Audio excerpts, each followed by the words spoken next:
Palit mo tayo bearing. Kaso nangyari nadurog.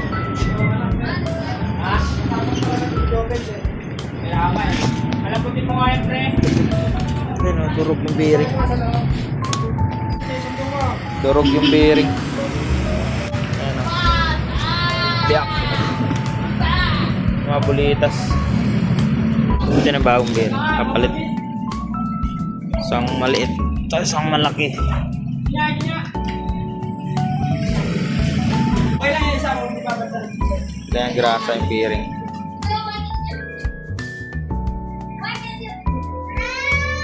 Durog. Yan. Dahan-dahan bigla. Yup. Yup. Lagyan ng spacer. Kabila naman. Kabila ang bearing to eh. Ay. Ito yung maliit na bearing. Ano ba yung tayo?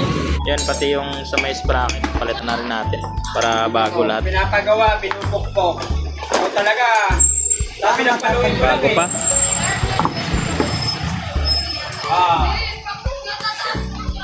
Palit na lahat.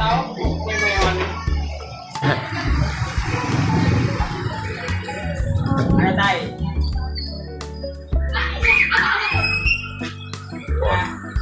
Bawas nga.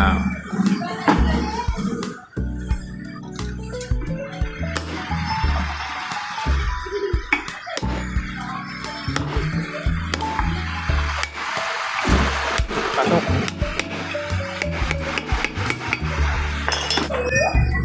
Tapos na. Salpak tsaka bayad na lang. Salpak tsaka bayad na lang.